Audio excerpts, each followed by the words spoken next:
ஜோதிட தகவலில் இன்று உங்களிடம் உத்திராட நட்சத்திரத்தில் பிறந்தவர்களை பற்றி சில குறிப்புகள் கூற உள்ளேன். உத்திராடம் என்பது சூரியனின் நட்சத்திரமாகும். இந்த நட்சத்திரத்தில் முதல் பாதம் என்பது தனுசு ராசியாகும்.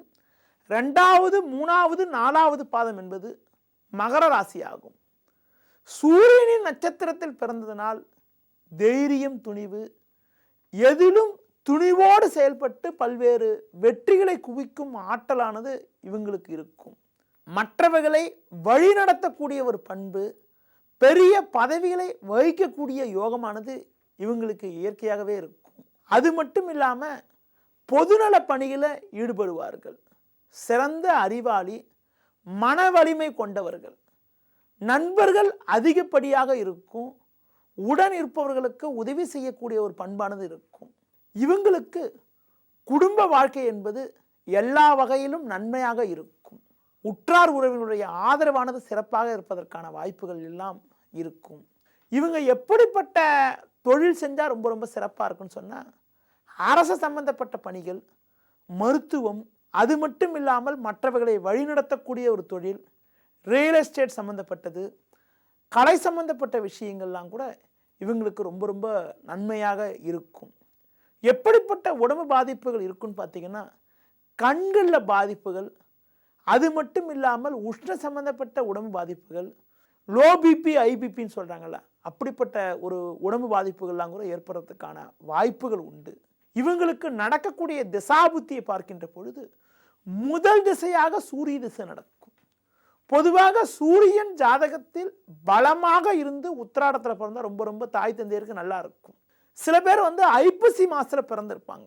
அப்படி ஐப்பசி மாதத்தில் பிறந்திருந்தா என்னென்ன பார்த்தீங்கன்னா, சூரியன் நீச்சமாகக்கூடிய மாதமாகும்.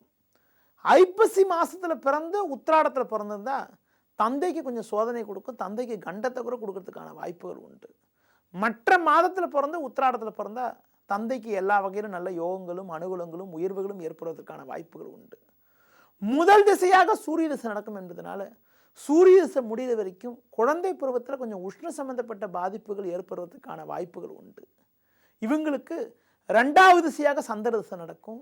சந்திர திசையும் ஓரளவுக்கு நல்ல முன்னேற்றத்தையும், கல்வியில் நல்ல மேன்மைகள், தாய் தந்தையருக்கு நல்ல அனுகூலங்கள், குடும்பத்தில் நல்ல சுபிட்சத்தெல்லாம் கொடுக்கும் சொன்னால் கூட சந்திர மகா திசையில் ஜல சம்பந்தப்பட்ட உடம்பு பாதிப்புகள் ஏற்படுவதற்கான வாய்ப்புகள் உண்டு. 3வது திசையாக செவ்வாய் திசை நடக்கும். செவ்வாய் ஓரளவுக்கு சாதகமாக இருந்தால் நல்ல கல்வியில் நல்லா சாதிக்கக்கூடிய அமைப்பு, பல்வேறு வகையில் ஏற்றங்களையும் உயர்வுகளையும் அடையக்கூடிய ஒரு யோகமானது உண்டாகும். இவங்களுக்கு 4வது திசையாக ராகு திசை நடக்கும்.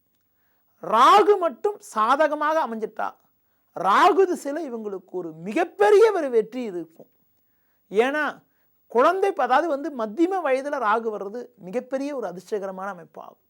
அந்த ராகு திசையில் செல்வாக்கு அடைவது மட்டும் இல்லாமல் எதிர்பாராத யோகங்கள் பலவற்றினை அடையக்கூடிய ஒரு யோகமானது ஏற்படும்.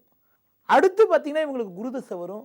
சூரியன் நட்சத்திரம் பிறந்தவங்களுக்கு கிட்டத்தட்ட அந்த குரு திசை வருகின்ற போது கொஞ்சம் காலங்கடந்து வந்தாலும் கௌரவ பதவியில் வைக்கக்கூடிய யோகங்கள், சமுதாயத்தில் பல்வேறு வகையில் ஏற்றங்கள் உயர்வுகள், சொத்துகள் சேரக்கூடிய யோகங்கள், பல பொதுநல பணிகளில் ஈடுபடக்கூடிய யோகம்லாம் உண்டாகும்.